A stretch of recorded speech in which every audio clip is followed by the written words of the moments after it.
Hello, mate, and welcome to this exciting podcast. Today, I've got a very special guest with me. Please put your hands together and give a very warm welcome to a true gent, Mr. PyTom, the founder of RenPy. Tell us a little bit about yourself, Tom.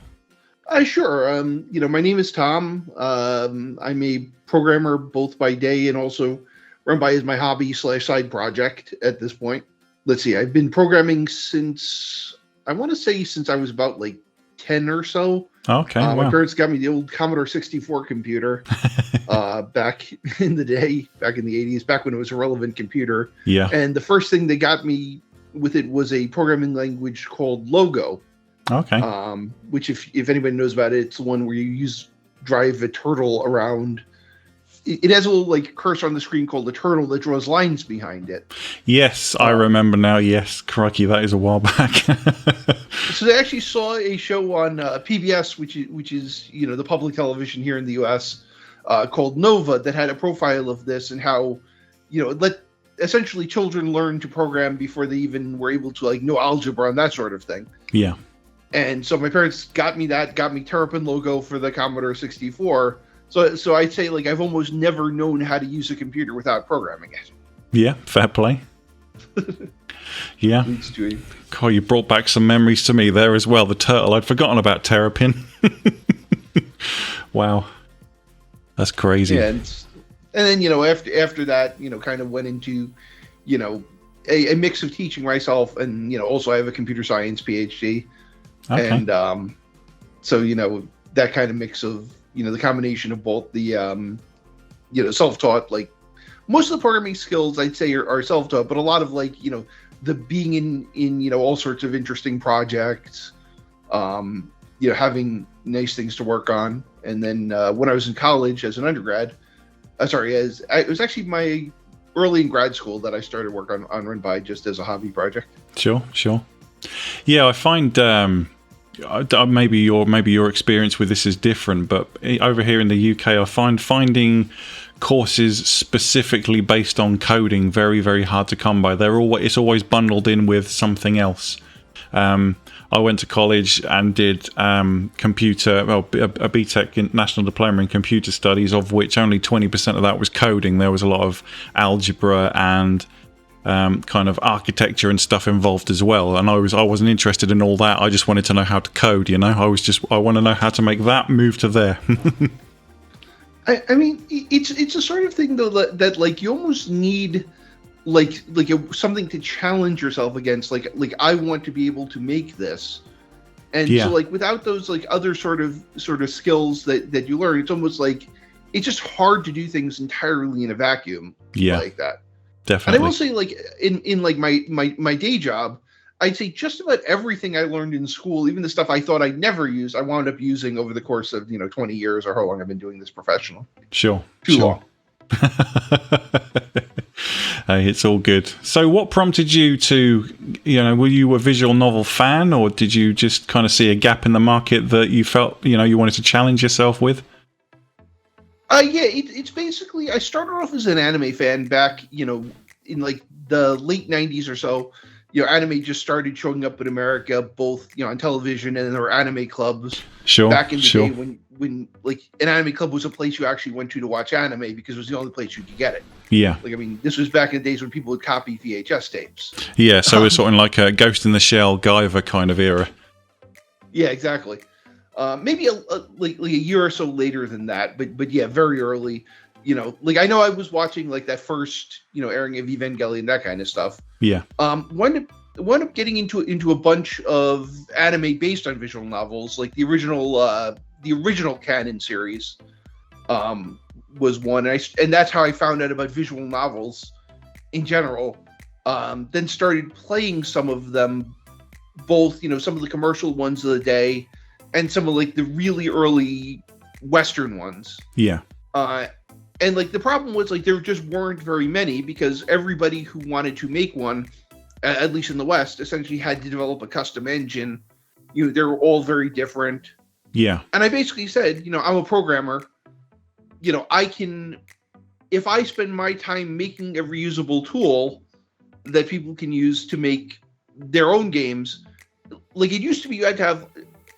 This is maybe a bit wrong, but like my thought back then was you needed a writer, an artist, and a programmer to make a visual novel. I say if I can make a tool that makes it easy enough that the other two can learn RenPy, and if they can learn RenPy, if they can be programmers, sure, then you go from a 3-person team to a 2-person team, which is simply which is just that many more people that it becomes accessible to. Absolutely, yeah, absolutely, and I completely agree with you on that one. It's the need to make coding more accessible to people with the more artistic, because like yourself, I've got very much a background in coding, and the art stuff came much later.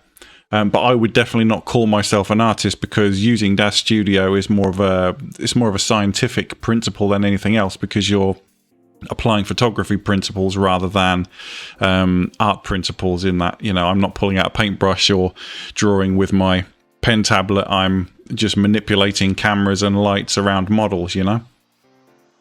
Yeah, I mean, certainly, I tend to think like the more accessible you can make things, the greater the number of people who can create this. Absolutely. So, and I think like as people who develop tools of all different kinds, one of the nice things is that I'm enabling people to do things that they couldn't do beforehand. Yeah. So, which is always nice. And you've absolutely 100% succeeded in that, because the amount of traffic that comes through this channel alone, looking for RenPy tutorials and guidance, and in the description of every video I kind of direct people towards the Lemosoft forums, because obviously I know that you're there, and a lot of much more advanced coders than myself are there to help with the more complex problems. But the fact that you've kind of, developing your own interpreter is no mean feat. You've done a cracking job there. Oh, thank you. It's it's fun. Yeah. It's a way to get my view of the world out there, and like part of it is I also tend to think a lot of people get scared of programming. Think I can't do this, and I the way I see it is kind of like like many people couldn't build a house just given wood and stuff. Sure. They couldn't build a house, but you could build like say furniture you get from IKEA or someplace like that. You can put it together, or you can build if you have tools that let you connect things in different ways to make it easier on you. Sure. Then suddenly people who weren't able to do this stuff can. Yeah. And so like the point of RenPy is basically to make programming accessible, to simplify things. So a lot of the stuff I worry about, the people who make games by and large don't have to. Yeah. And so by simplifying that, suddenly people who, aren't going to go for 10 years or, 4 years of a computer science degree can at least create the games that they want to make and just come up with something that's fairly decent right out of the box. Yeah, absolutely. And we're seeing a lot of people trying to do that, and I get a lot of people invite me to test play their games for them and things like that, and it's interesting to see how people take the RenPy engine in its basic state, and they try and manipulate it to doing other things as well, because there's people out there who are trying to create 3D with RenPy. They're adding Pygame functionality to it and all sorts of stuff. So I think it's really fascinating to see how you've built this amazing foundation for people to put their own ideas on top of. Yeah, I like that up to a point. Like to some extent, like RenPy was part of it is RenPy is designed to be good for a certain, what I think is a fairly large class of games. Sure. It's good for visual novels, good for like life simulation type games. Yeah. Single player, turn-based, making choices, like that kind of game. Yeah. And while it's interesting to see what people do with it, like I'd almost say like, you can probably put 3D into RenPy, and if you can do that, that's nice. But people really should consider, is RenPy the right tool for your particular job? Yeah. Because RenPy is good because it's focused. Like there are things where I certainly could make RenPy a 3D engine, for example. And to some extent, like I am adding some support for 3D in future versions. Sure. My hope is to eventually have like 3D backgrounds that can be rendered in engine at some point relatively soon. Yeah. Relatively soon, measured in years. Yeah, sure. Anything is measured in years nowadays. But at the same time, it's, taking RenPy too far away from what it's supposed to be isn't really helping anybody. No, I agree. 100%. There's been a long kind of conversation between the subs for this channel, for example, where I've often said to people are creating visual novels in Unity and they're trying to create 3D games in RenPy, and it's like, well, pick the right tool for the job, Yeah, and like I tend to think that that's basically a good philosophy. Like, I mean, I certainly love it when people use RenPy, but I think it is designed to make, the certain kind of game that it's focused on, and you certainly can go beyond that. Sure. And I'm always surprised by some of the games that people have made with it that I didn't think of. Just realize that at some point you are fighting the engine. And, yeah. Do you really want to do that? Absolutely, yeah. I'm actually coming up against some of that myself to a certain extent, where I'm playing around with kind of image animations where they kind of breathe on the screen ever so slightly, and you find that RenPy's got some great functionality, but as you say, it comes a point where you're trying to shoehorn extra functionality in there that maybe it would just be easier to replace that function with a video that loops or something like that. Yeah, for more smooth kind of animation and things like that. But no, that's cool, man. So yeah. Are you still working alone, or do you have help from other collaborators and things like that at this stage? Yeah, I'd say, it's a kind of informal project. We certainly have two guys who I collaborate with on, say, about a daily basis in terms of, they tend to work on stuff. They tend to give me patches on, at least like a few patches every release. Okay. There's a large community of people who test or just, give me, fixes for their bug that they came up with. There's a lot of people who translate it. I don't recall how many languages we're in, but it's a decent number at this point. Sure. And just, people come in and, translate the launcher or translate, the launcher and the tutorial into their language. Yeah. Like I'd say we have basically like, it's a little bigger than a 3-person project. Because it's like 3 people who contribute on what I'd say is like a regular, like multiple times per release basis. And then beyond that, there's a lot of people who might have like a patch or two in the release. So sure. It's like, if you look at our GitHub, the number of contributors is actually, quite big. Yeah. And, some are regular, some aren't. But, I appreciate everything people give me. Sure. Yeah, and it makes it it's become a big the scope of RenPy now. I suppose it would be almost impossible for you just to do it all on your own at this stage, wouldn't it? It would be rough, and especially like the things I'm not that great at. Like, for example, documentation.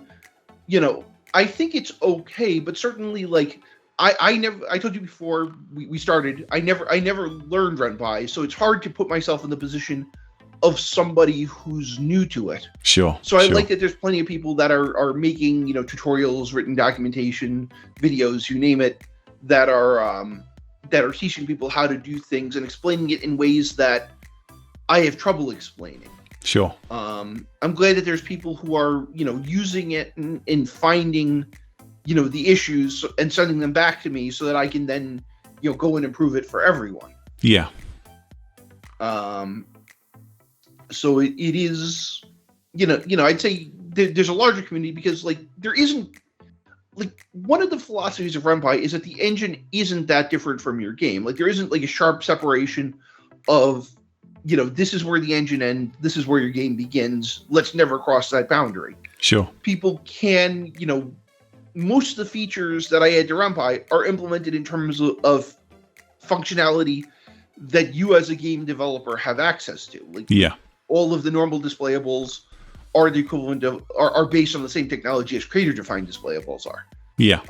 So people have the ability to extend the engine, give that back to me, or just show what it can do, so I can then come up with a more generic version of it that then goes out into another release. Yeah, yeah. Awesome. Yeah, so it's good to know that that it's a lot of perhaps people in your position are maybe a little bit precious about their baby, and they don't like people tinkering and all that sort of thing. So it's kind of great to hear that you're so open to outside people helping with the project as well. Again, it seems like it's all about making RenPy accessible to everybody, not just from a user point of view, but also from the kind of contribution point of view as well. Yeah, I mean, there's always a balance because, it's like there is a lot of experience. There is a bit of philosophy as to why, RenPy works the same way. Yeah, it does. And many things are, better maintained as separate projects where they can be released on their own schedule. So, I don't simply accept everything that comes in. Sure. And I do like it when people ask me a little bit first, especially like it's really hard if somebody, I know they put a lot of work into a potential new feature, and yet it just isn't right for RenPy because, sure, it doesn't belong in the engine or something like that. Yeah. But certainly, like, I am glad that people consider it worth spending their time on. Absolutely, yeah. Yeah, you've created a massive, from a small acorn, a massive community has grown out of it. And it's a community that's kind of quite far-reaching, as you said. I mean, you've brought together the anime community, have taken up a portion of it. But there's also people who work in the 3D CG community as well, and then there's obviously everything in between, the people who do the more cartoony kind of art style and all sorts. And it's quite fascinating to watch the different ways that people have interpreted their own visual novels and used RenPy to create them. Yeah, I mean, in addition to those, I've had people who are essentially fine artists that have used it. I had a company of playwrights that, when their theaters were closed during the pandemic, chose to use RenPy as their way of essentially continuing what they were doing despite the theaters being closed. Oh, okay. I've had it used in scientific experiments. So.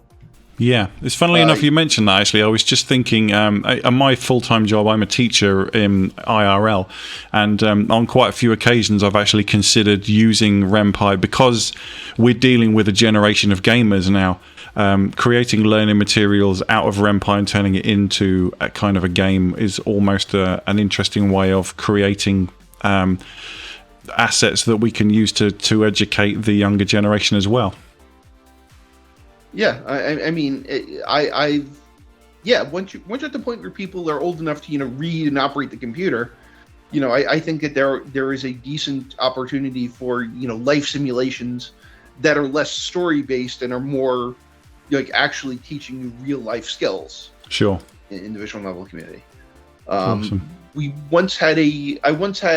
don't know how this project ever actually turned out because they never contacted me. But I added Arabic support because USAID, which is the U.S. government organization that does like international aid, was interested in using RenPy as a way of training people who had never worked in a normal job. Sure. To how to behave in an office, that kind of stuff. So I found that interesting. Yeah. Yeah, that is quite fascinating, isn't it?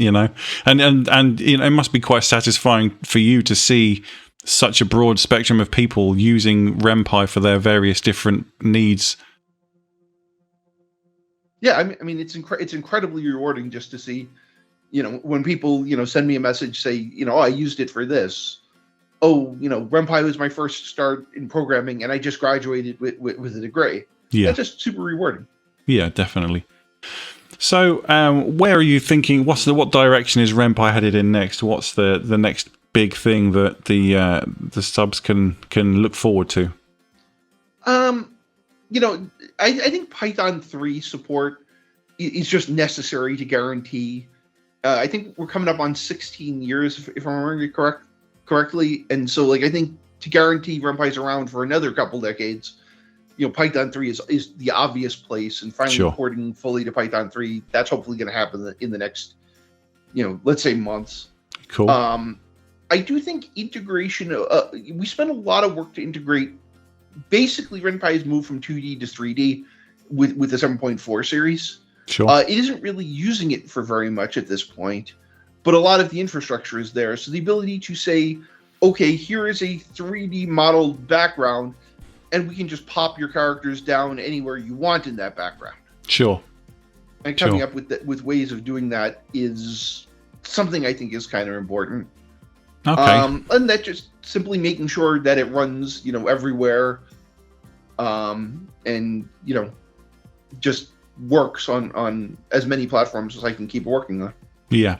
So you're thinking of having maybe kind of a Z coordinate as a way of replacing layers almost. Yeah, that's actually in RenPy and has been for essentially like this year, since 7.4 came out at the start of this year. There's been a Z coordinate, Z coordinate, that lets you order stuff.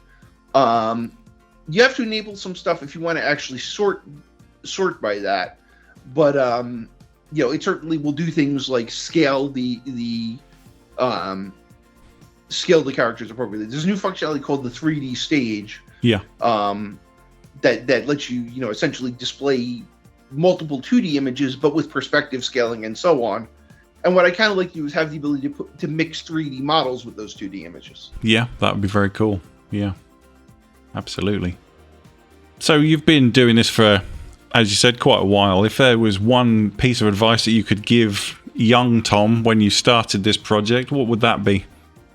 Name things better. I mean, transforms, transitions. Yeah. Yeah, sure. Just I do kind of regret that like some of the names in RenPy are just kind of similar to each other. Yeah, sure. And so the ability like spacing the names out a little further to do it. Other thing is something just in general, certainly things like a better distinction between releases and what's a bug fix release and what's a feature release is something I've always been kind of bad at. Sure. But there's just like the experience you get.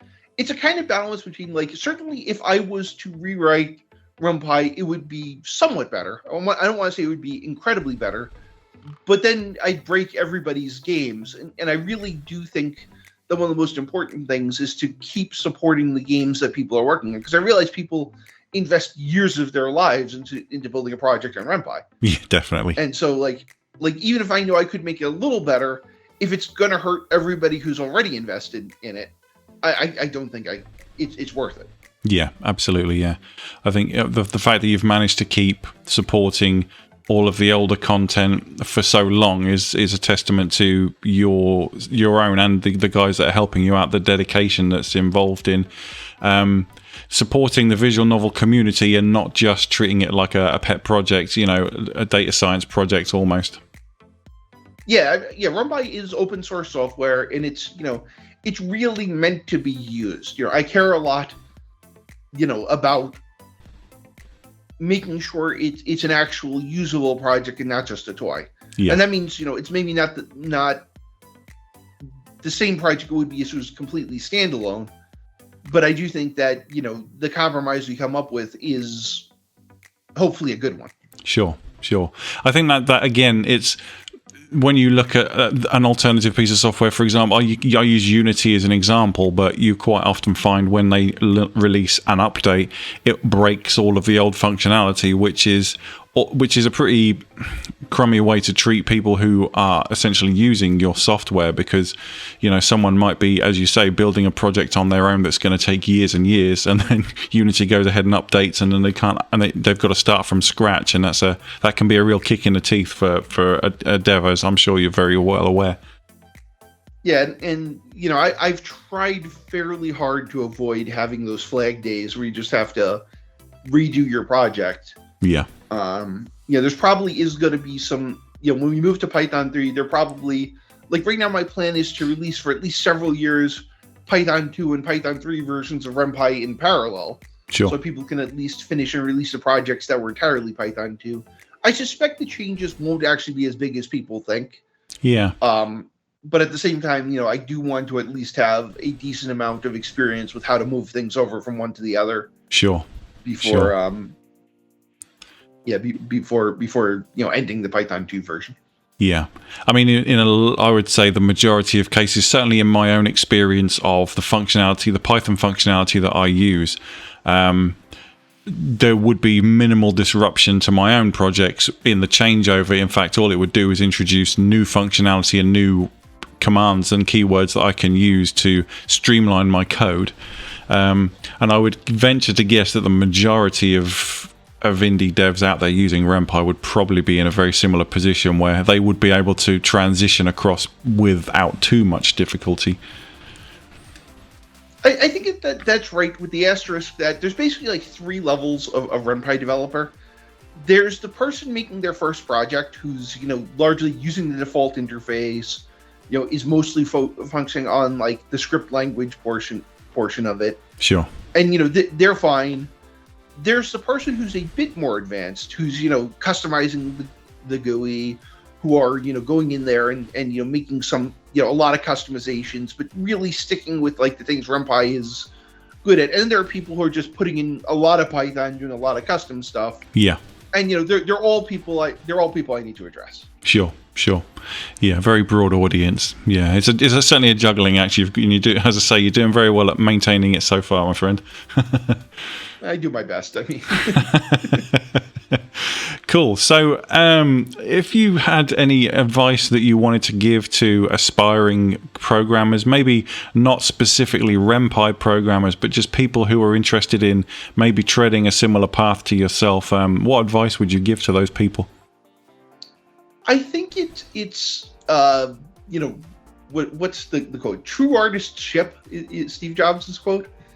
Is that like at the end of the day, you have to just like the hardest thing is running that script that posts everything to the website and makes a release. Sure. And yet, if you don't do that, everything you did was for nothing. Yeah. Maybe not for nothing, because you learned from it. Sure. But at some point, you have to realize you're gonna have. As much as I'd love to make RenPy, every release of RenPy completely bug-free, I know that there's at least the risk of something in there. Sure. But at the end of the day, I have to put it out there because people, even if it's not perfect, people need to use it. You know, and I think, as you make your game, it's a risk. It's scary to let people see your work. People will likely report something's wrong with it. Yeah, and they can be quite brutal as well, can't they? Yeah. At the end of the day, though, you have to get it out there. Yeah. I'd say it's one of the biggest advices, and I think I think that really is probably the best thing you can do. Yeah. I agree with that one, my friend. I think we all tinker and we all play, but as you said, sooner or later someone's got to see it. Otherwise, what's the point? Yeah, it just has to be out there. Yeah. Other than that, I think just doing it. I mean, like every day, I sit down every day and work on RenPy, and like just putting the effort in really does seem to produce results. Yeah, happy days. That's what we like to hear. So, if any of my viewers or subscribers are interested in helping out on the project, are there any ways that they can do that? Yeah, I think first off is make sure to if you're developing a game, please use the pre-releases when they come out. I announce them on my Twitter. I announce them on Lemosoft. If you can find the issues in the pre-releases, that is great, because I'm usually in a position to fix them nice and quick and get them out there for everyone. If they want to then contribute to the actual engine development, really it's especially things like that you've done in RenPy that you think are really to the threshold, is that we tend to add features when they're kind of broadly useful to everybody. Yeah. So if it's just for your project, it probably belongs to your project. But if you can think of this is a feature that belongs to everybody, then I'm certainly interested in that, in adding that to the engine. So contact me so we can talk about it and what it would take to actually get things into the engine. Cool. And is the Lemosoft forums the best way for people to get in touch with you, or can they tweet you, or? Yeah, Lemosoft forums, Twitter. I'm pretty active on the RenPy Discord. So yeah, those are probably the best ways to get in touch with me. Awesome. Any closing comments? I mean, I'd say I'd almost go the other way and just say thank you to everybody who uses RenPy, because, yeah, I mean, if I simply made this without people using it, I just have been wasting my time for it, for years and years. It really is, like I'm almost like, the metaphor I've always used is I'm the guy who makes Michelangelo's paintbrushes. Sure. And like, I can take a lot of pride in being part of those games that people make with RenPy, the projects people make with RenPy. But at the same time, I'm not the one that makes them, and it's really those people that make it, that give the project value. Sure. So, for the people who are them and who want to be them, thank you. You're a gentleman and a very humble one at that, sir. Thank you very much. And I'm sure that everybody has been absolutely thrilled by being able to hear what you've got to say. And all I can say is best of luck moving on into the future as well. Yeah, I mean, I'm a man just like you. I put my pants on one leg at a time. But when I do, I make visual novel engines. Absolutely. Awesome. Well, yeah, once again, I'm genuinely grateful for your time today, Tom. Much appreciated. No problem. Thank you very much for having me. Well, thanks very much for listening, guys. I hope you found that entertaining. Let me know what you think in the comments below. And of course, feel free to reach out on the Lemonsoft forums to PyTom and all of his colleagues if you have any suggestions, requests, or anything like that. But I will see you in the next video. And until then, you take damn good care of yourselves, all right? Bye-bye.